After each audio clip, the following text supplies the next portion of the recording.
Olá, meus irmãos da Segunda Igreja Batista em Gramacho. Quem vos fala aqui é o diácono Messias Lamin. Espero que, ao receber esse vídeo, você esteja muito bem. O meu desejo é que você possa estar, mesmo nesse período aí de isolamento social, que você possa estar bem, que Jesus possa estar te abençoando e que os seus dias possam ser cada vez melhores, que Jesus possa estar sempre confortando você. Aos demais irmãos de outras igrejas que têm nos dado o privilégio também de assistir a essa aula, meu singelo abraço daqui da Segunda Igreja Batista em Gramacho, desejando também que o nosso Deus, né, esteja abençoando você, aonde quer que você esteja, levando até você muita paz, muita saúde. Tá bom? Então, que você esteja muito bem. Quero convidá-los a abrir aí a sua Bíblia lá em Efésios, capítulo 2. Nós vamos ler do verso 1 ao 10. Hoje nós estaremos dando continuidade à nossa revista, né, a nova revista da Palavra de Vida, e também estaremos falando da lição número 3. É isso? Lição número 3. Onde vai tratar do tema não as obras, sim a graça. Muito bem. Então, eu quero convidar você aí a continuar estudando com a gente Paulo. Isso mesmo, Paulo. Esse é o tema, né? Conforme está aqui na nossa revista, né? A vida de Paulo. É isso que nós estamos trabalhando neste período.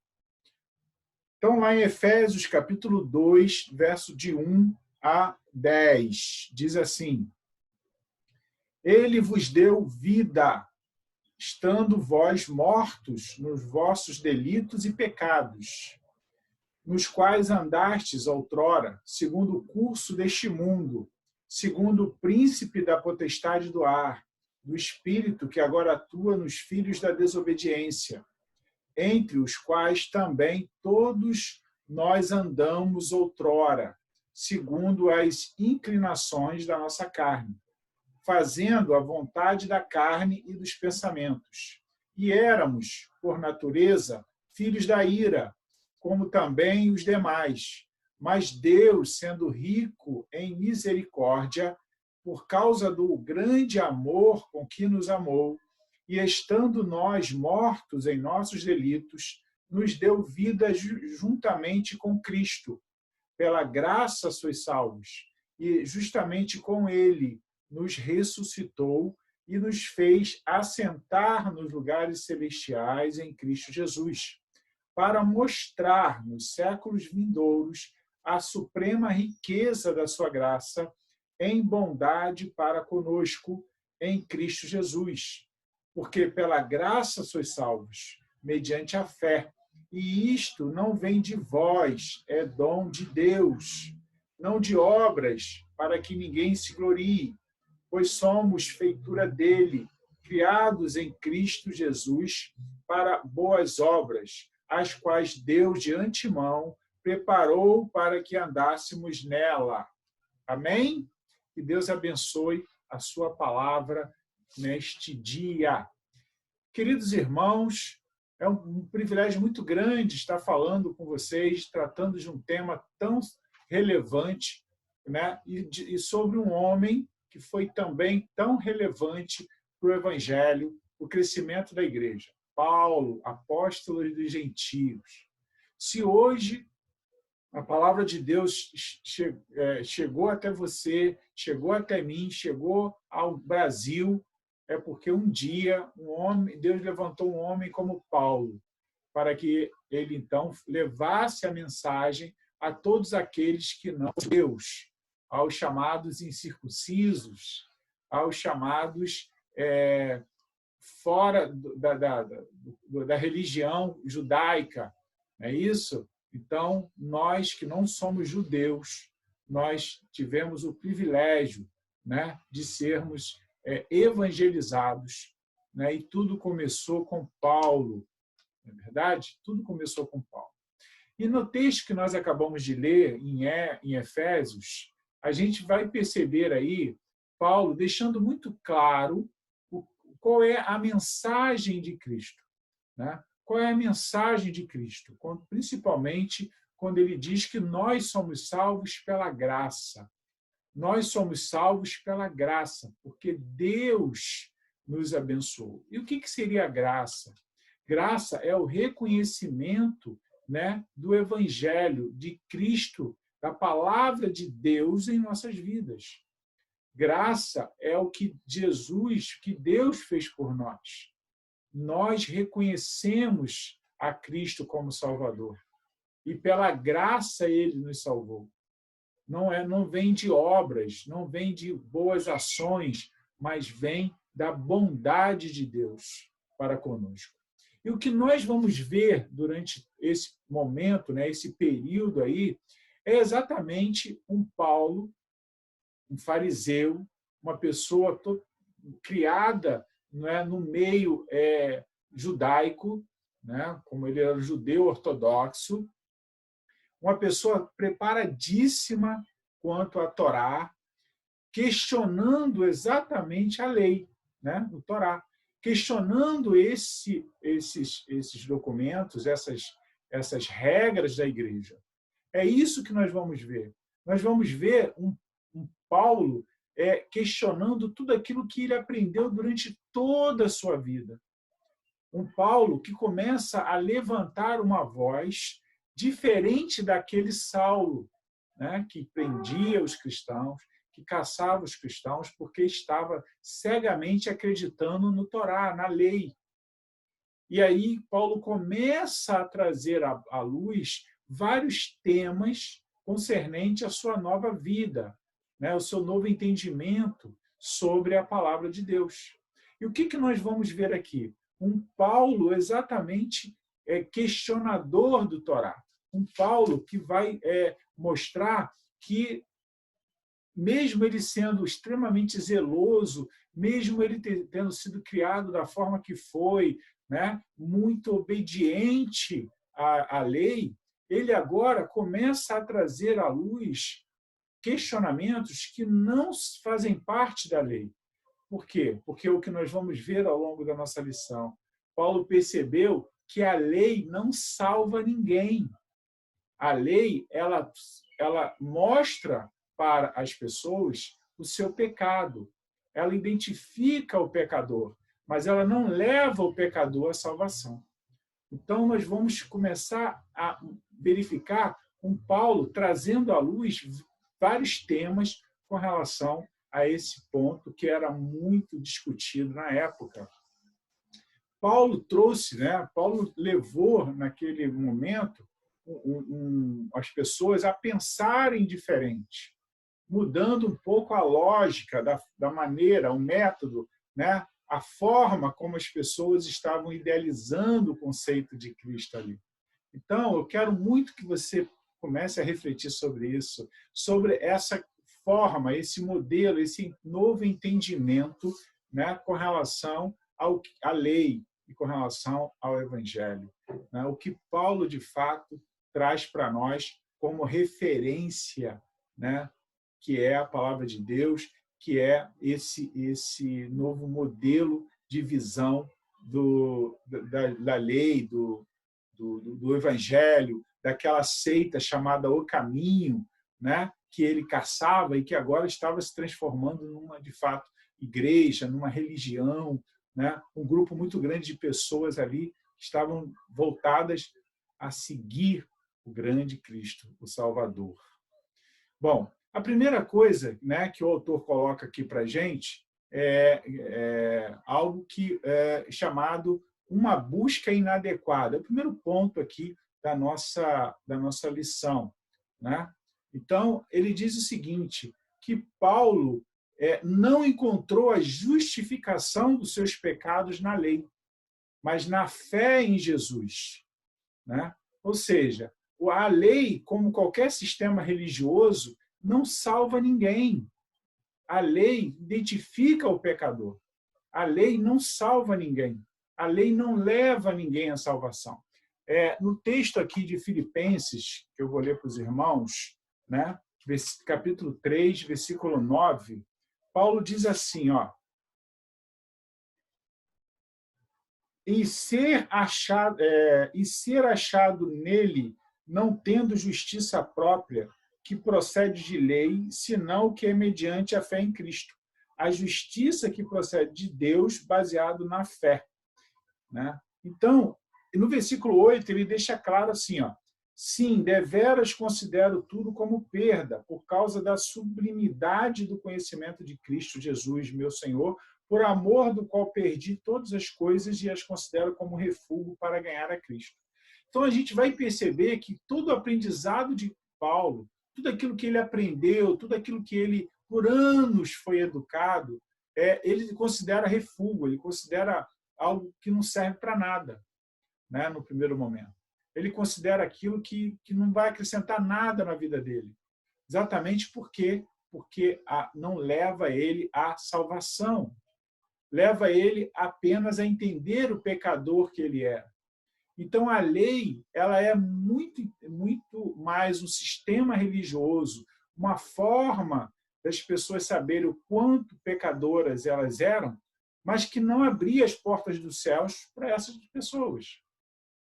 Então, Paulo começa exatamente a bater nesse ponto, a mostrar para todos, né, ali o quanto era relevante entender o seu papel dentro da sociedade, o seu papel como cristão.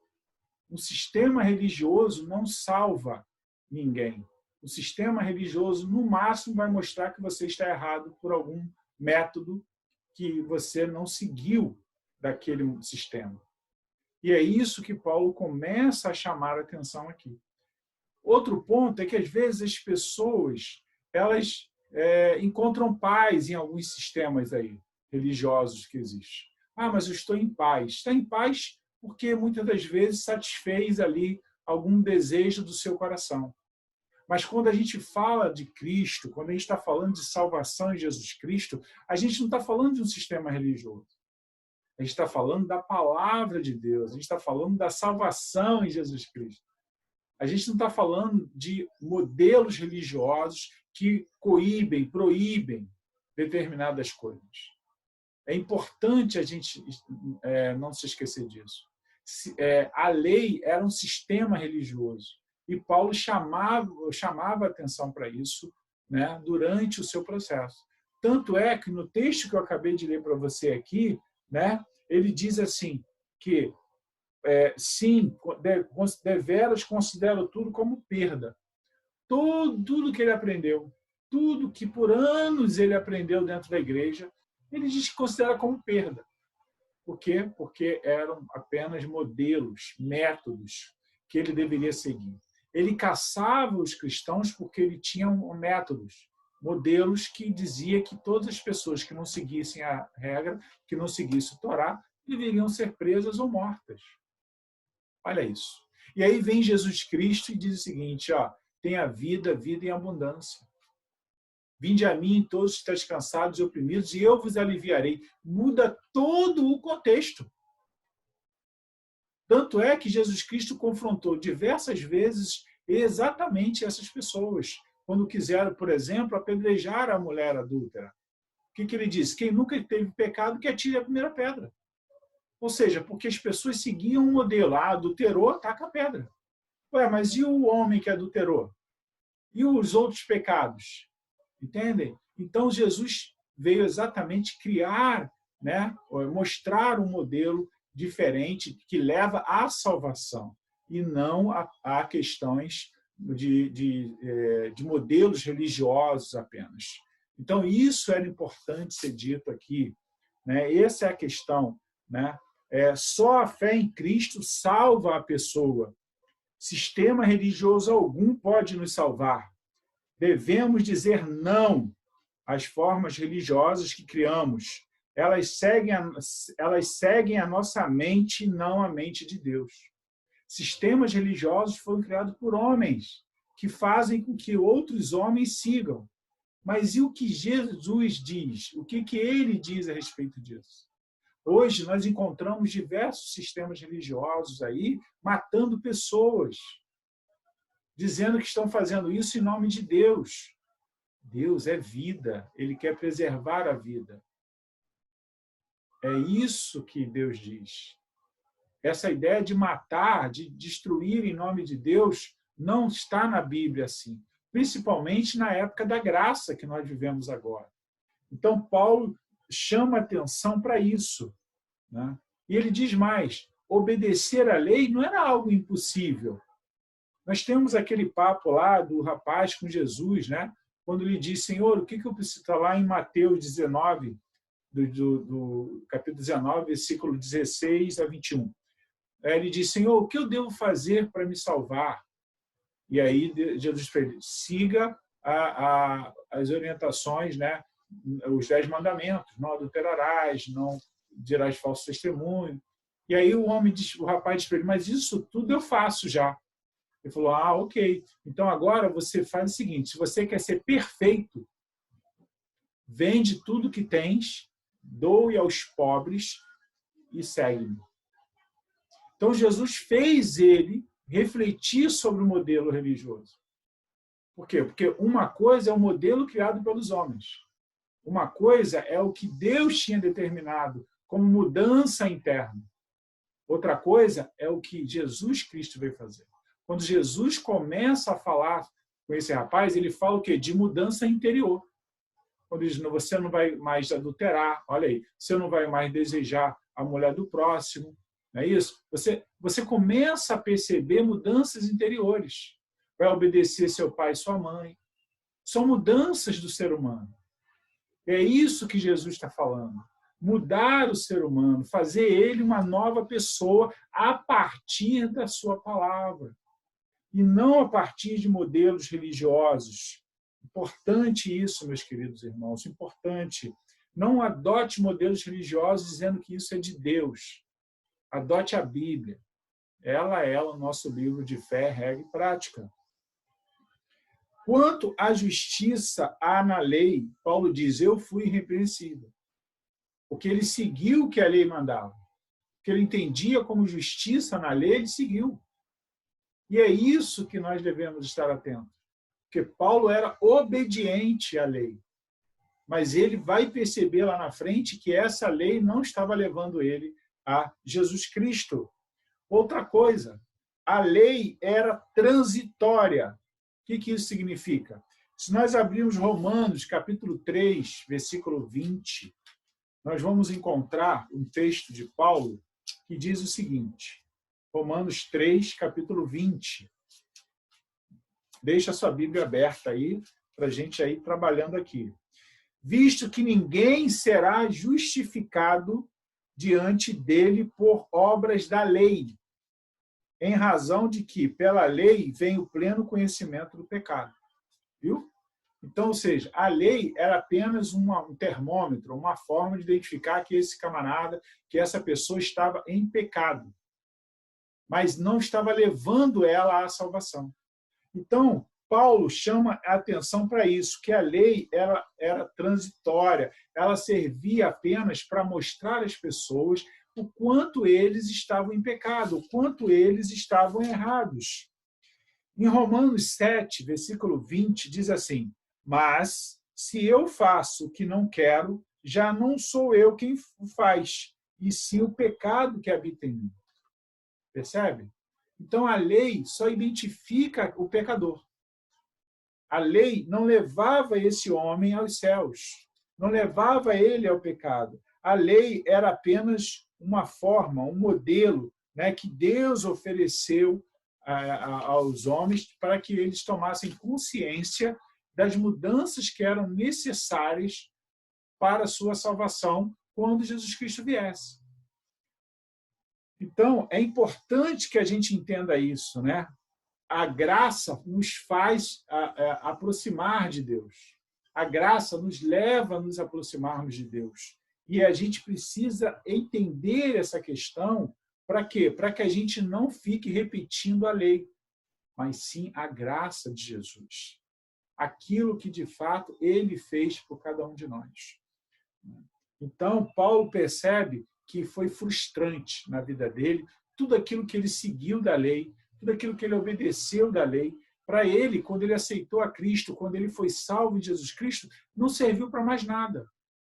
Por quê? Porque não levava ele para os céus, não fazia com que ele se tornasse um cidadão dos céus. Cristo foi o fim da lei, né? Então, no ponto 2 da revista, a gente vai mostrar que o evangelho de Jesus, pregado por Paulo, enfatiza que Deus fez para que ninguém se envaideça por ter feito que Deus o aceitasse. Ou seja, a religião legalista enfatiza o que a pessoa deve fazer.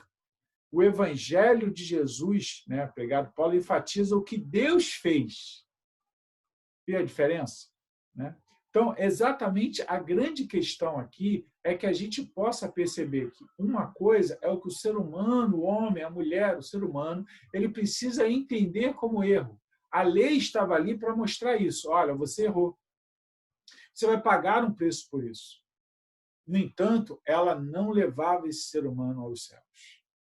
E durante todo o processo, né, desde Abraão, enfim, todo o processo, Deus vem botando homens para que esses homens possam, então, ser levados até ele, até que chega Jesus.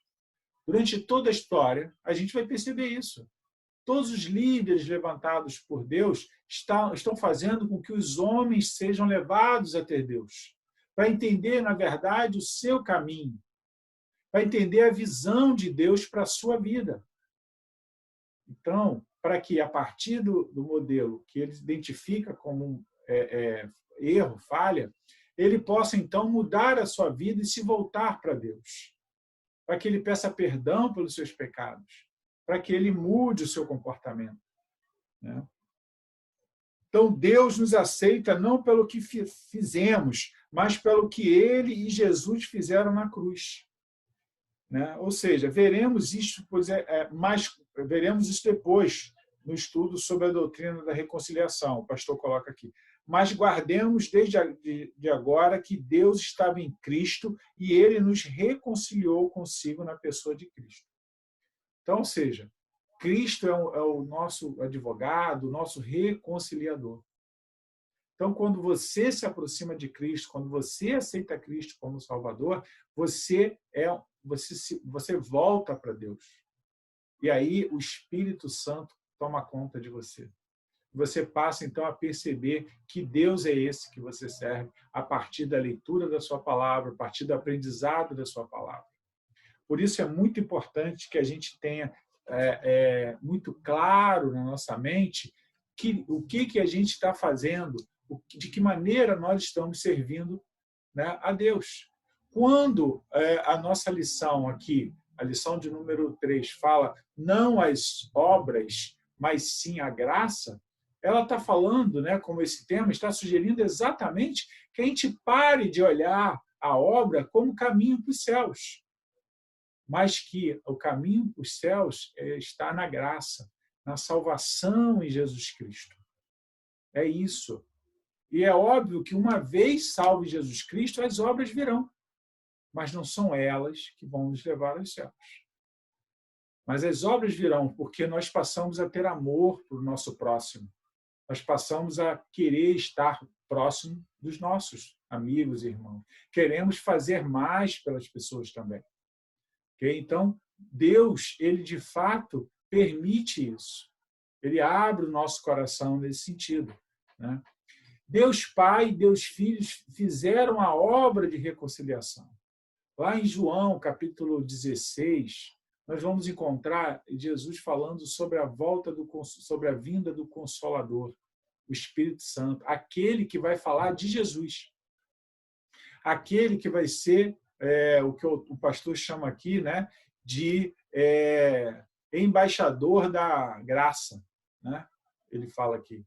Né? Aquele que vai permitir que a gente seja a pessoa, seja ocupado, né, no nosso coração pelo Espírito Santo, aquele que vai permitir que eu confesse Jesus Cristo, aquele que vai tocar no meu coração e permitir que eu seja um condutor da palavra, né, que eu seja uma pessoa que leve a salvação às outras pessoas, não que eu salve alguém, mas que através da palavra eu consiga levar a salvação a outras pessoas. E lá o Espírito vai agir. Não é isso? Então, é importante que a gente entenda essa questão também, porque isso era muito difícil de entender quando Paulo começou a sua pregação aí, né? Então, Cristo ele pôs fim a esse modelo da lei, né? Porque tornou para nós uma norma seguir a Cristo. Essa é a questão. Cristo pôs fim à lei. Agora, nós vivemos pela graça e pelo Evangelho. O que nós encontramos na lei são fatos históricos, coisas que vão nos ajudar a entender o que os nossos irmãos no passado viveram, a forma como as pessoas sofreram, a maneira como eles como eram tomadas ali as decisões, mas o nosso caminho é de Jesus para frente. Entende, meu irmão? Minha irmã? O nosso caminho. E Paulo deixa isso muito claro nos seus textos, né? Porque Cristo foi o fim da lei. Acabou ali. Em Romanos, capítulo 10, do versos 2 ao 4, diz assim: porque lhes dou testemunho de que eles têm zelo por Deus, porém não com entendimento, porquanto, desconhecendo a justiça de Deus e procurando estabelecer a sua própria, não se sujeitaram a que vem de Deus, porque o fim da lei é Cristo, pela justiça de todo aquele que crê. O fim da lei é Cristo. Entenderam isso aqui no versículo 4 do capítulo 10 de Romanos? A lei acaba em Cristo. E a partir de Cristo começa o Evangelho. Irmãos, aqui em Gálatas, capítulo 3, versículo 19 a 24, diz assim, só para os irmãos entenderem aí mais um pouco. Diz assim, ó, qual, pois, razão de ser da lei? Qual, pois, a razão de ser da lei? Foi adicionada por causa das transgressões, até que viesse o descendente a quem se fez a promessa, e foi promulgada por meio de anjos, pela mão de um mediador. Até aqui, entendeu? A lei ela foi adicionada por causa das transgressões. Deus criou a lei para que o homem parasse de transgredir, para que ele entendesse o que era pecado. Que a lei mostra para ele o quanto ele está sendo pecador. Tá? Então, Paulo está falando isso aqui, ó, por causa das transgressões, até que viesse o descendente a quem se fez a promessa, Cristo. Né? E foi promulgada por meio de anjos pela mão de um mediador. Olha aí. Então, a lei ela tem o seu valor, mas em Cristo ela se elimina. Ora, o mediador não é de um, mas Deus em um. Ora, o mediador não é de um, mas Deus em um. É, porventura, a lei contrária às promessas de Deus? De modo nenhum. Porque se fosse promulgada uma lei que pudesse dar vida, a justiça, na verdade, seria procedente da lei. Então, nós vamos encontrar aqui exatamente uma visão muito clara sobre o valor da lei e o valor da mensagem de Cristo. Mas as Escrituras encerrou tudo sobre o pecado para que, mediante a fé em Jesus Cristo, fosse a promessa concedida aos que creem. Mas, antes que viesse a fé, estávamos sob a tutela da lei e nela encerrados. Mas essa fé que, de futuro, haveria de revelar-se que é em Cristo, de maneira que a lei nos serviu de aio para nos conduzir a Cristo, a fim de que fôssemos justificados por fé. Perdão, irmão. Aio, já ouviu falar, né, irmãos? Aio é um termo, né, grego que significa pedagogia, pedagogo. Era um termo usado para o escravo que levava a criança até a escola. Era um escravo, o aio era um escravo que ajudava a criança na sua educação, na sua formação. Esse era o aio. Então, a lei serviu de aio, ou seja, de caminho até quem? Cristo. A lei serviu de caminho para o homem chegar a Cristo. É isso que Paulo está falando aqui em Gálatas. Então, é importante a gente lembrar disso, que a lei foi apenas um condutor até Cristo. Quando Cristo chegou, a lei acaba, começa Cristo. Isso foi muito difícil das pessoas entenderem, porque eles seguiam ao Torá, né, e seguem até hoje, né? Muito difícil até hoje os judeus entenderem isso. Como que acaba o Torá e começa Cristo? Eles não acreditam que Cristo, né, já veio, que o Messias já veio. Pois é. Então, a gente vai percebendo o que Paulo está falando aí, a grande mudança, né, aquilo que é necessário para a vida das pessoas, aquilo que as pessoas precisam entender, que não é a lei que você tem que seguir, mas é a Cristo, né? O seu caminho, a sua mensagem.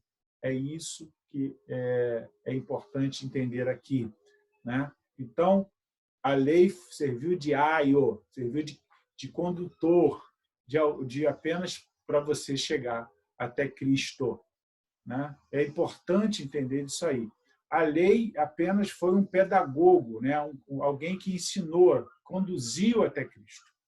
A lei não tem poder de salvar, mas Cristo tem. E é isso que nós não podemos esquecer. A lei não salva, mas Cristo salva. E por isso, irmãos, nós devemos ter muito claro isso, né? A graça nos mostra que Deus nos ama e nos dá a salvação em Cristo. A graça nos mostra que Deus nos ama e nos dá a salvação em Cristo. E é isso que Paulo está falando aqui. É nisso que ele trabalhou o tempo todo. Mostrar o quanto os caminhos, né, de salvação estavam abertos para todos aqueles que creram e podem crer em Cristo aí, né? Então, nós somos salvos pela graça, como lemos aqui em Filipenses. É isso? Porque pela graça sois salvos, por meio da fé. E isto não vem de vós, é dom de Deus. Então, nós não somos salvos pela fé, nós somos salvos pela graça, por meio da fé, a fé no qual nós acreditamos. Não é isso? Nós acreditamos. Lá em Hebreus 11:1 diz que a fé é o firme fundamento das coisas que se esperam e a certeza das coisas que não se veem. Então, ali nós encontramos a salvação, uma vez que nós temos fé em Cristo, pela graça de Deus. Então, é importante que a gente não esqueça o nosso papel nesse contexto. Paulo brigou muito por isso, para que nós pudéssemos ser salvos em Jesus Cristo, para que a gente entendesse o quanto, né, é importante seguir, né, o caminho de Cristo e não o caminho da lei, né? O homem não pode receber coisa alguma se do céu não for lhe dado. Está lá em João 3:27. Não é verdade? Então, muita gente se orgulha de ter fé. E a religião legalista, ela que põe o foco no homem. Pois é. Nós olharmos as religiões legalistas, né, seguidas pela lei, ou modelos, né, de religião que tem por aí, a gente vai ver muito voltado ao homem, voltado ao seu comportamento. Nenhum representa, de fato, o que Jesus deixou para nós. Então, é importante a gente entender, ter essa definição clara. Nós devemos ter a Bíblia como nosso livro de fé, regra e prática. E os modelos religiosos, eles não me levam a Cristo. Eles não me salvam, melhor dizendo. Entende isso? Eles não me salvam. O que me salva é Cristo. Então, isso que tem que estar muito claro aí com você, né? O texto interessante que o pastor colocou aqui, ó. A graça nos humilha ao dizer que nada nosso agrada a Deus, mas Ele nos ama a si mesmo. Muitos mais da fé do que da graça, porque querem um foco sobre si. A graça põe o foco em Deus, né? Nós nos apropriamos da graça pela fé. Então, meu querido irmão, basta crer. Veja, a salvação não é um modelo compulsório. Tá? Você tem que se prontificar a aceitar a Cristo. Sabe? Você tem que fazer como o carcereiro disse, o que eu tenho que fazer para me salvar? É isso que você tem que fazer. Não existe outro caminho. Ela não é compulsória. O meu pai foi salvo, então eu também serei. Não funciona assim. Se você quer salvação, a pessoa tem que se entregar a Cristo. Ela tem que levantar a sua mão. Ela tem que ir até Cristo. Né? Então, tenha muito cuidado com essa ideia de que, sabe, a pessoa está indo pela onda do outro, sabe? Filho de crente, crente é, filho de peixe, peixinho é. Não é assim que funciona. Né? Tem que ter muito cuidado com isso. A pessoa tem que aceitar a Cristo. Né? A pessoa tem que aceitar o caminho para ela. Né? Aceitar a Cristo como seu caminho. Tá? E isso não vem de outra forma que não seja por arrependimento, por ela querer ser salva. Então, é importante isso. Né? A ação do homem, ele precisa se colocar. Né? Ele precisa se colocar. Não tem outra maneira. Né? Então, para se salvar, a pessoa tem que aceitar a Cristo. Então, não adianta levantar qualquer outra bandeira achando que você vai ser salvo por modelos religiosos. Você não vai ser salvo por modelos religiosos, você vai ser salvo por Jesus Cristo, pela sua imensa misericórdia para conosco. Né? Então, irmãos, não é uma história de que basta ter fé e pronto. Não, você tem que acreditar e entregar a Cristo. A fé vem pelo ouvir a palavra de Deus. Então, que você possa ter essa certeza no seu coração. Né? Nós não devemos trazer à tona modelos ultrapassados, modelos que, na verdade, não vão agregar nada para o nosso processo de salvação. O que nós devemos fazer é trazer para o nosso meio Cristo como Senhor e Redentor. E, a partir daí, nós, então, nos entregamos a Ele. Né? Então, não as obras, e sim a graça. Porque é ela que nos leva a Cristo, é ela que nos conscientiza, né, do quanto, de fato, nós precisamos de salvação. Tá? Então, que nós não percamos isso de vista, que a gente possa ter sempre Cristo como centro da nossa história, né? Que a gente não esqueça do quanto Ele viveu e sofreu por cada um de nós, e do quanto as pessoas no passado também sofreram para que o Evangelho chegasse até nós. Lembre-se, você não é do Monte Sinai. Irmão, você é do Calvário. Você é do Calvário, não é do Monte Sinai. Né? Então, que verdadeiramente a gente entenda que Cristo, como diz a palavra, era Filho de Deus e que Ele é a nossa única salvação. E que, como Paulo trabalhou anos para que fosse pregada e entendida a verdadeira mensagem de Cristo, que você também possa tomar posse disso e pregar Jesus Cristo, pregando Jesus verdadeiro, aquele que salva, aquele que leva as pessoas aos céus. Não sobre a lei, mas sobre o Evangelho, sobre a graça de Deus. É isso? Então, que Deus realmente possa nos dar sempre a sua missão, que a gente possa sempre seguir em frente. Que Deus te abençoe nesse dia, que seu dia seja maravilhoso, que a sua semana seja maravilhosa e que você pregue a Cristo como o único e suficiente Salvador, porque Ele é o nosso Redentor. Amém? Fique em paz, meu irmão. Obrigado pela sua atenção e até a próxima. Deus te abençoe.